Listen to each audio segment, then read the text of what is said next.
327,345 asylum applications were received in 2012 in the European Union. This is an increase of 7.8% on the previous year. Some seek asylum because they genuinely deserve it.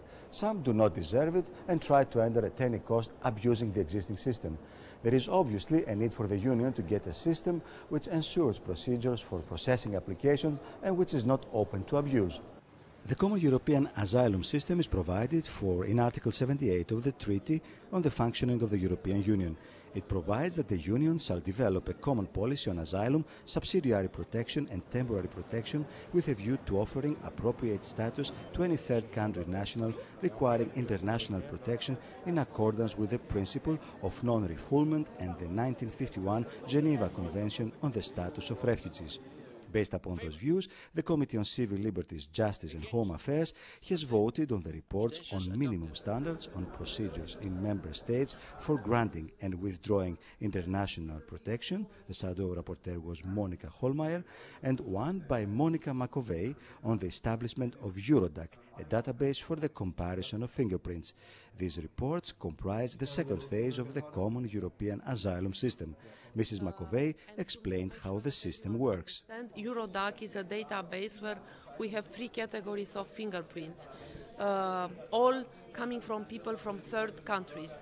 First category, fingerprints of people who are asking asylum in the European Union, fingerprints of people who are caught illegally on the territory of one member state, and fingerprints of people who are caught crossing illegally the border of the European Union. We achieved what we wanted for a long time, which is access of law enforcement on a hit or not basis to the Eurodac database of fingerprints in cases of serious crime or terrorism.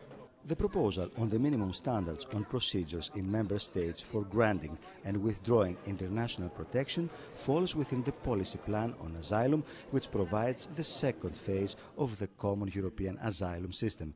It aims to strengthen the minimal procedural guarantees for asylum seekers.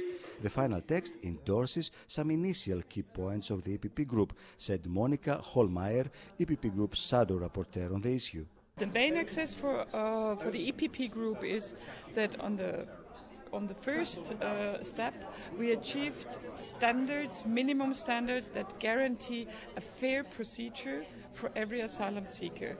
One of the most important points was that the procedure doesn't take so long time, so that the time delay of a procedure must be 6 months, 9 months, but not longer, only in exceptional cases. The second thing is that there must be a fair procedure for an asylum seeker. On the other side, we know that there is a misuse of asylum procedures, and so we try to give instruments to the member states that if there is a try to misuse an asylum procedure, that there are instruments to fight against misuse.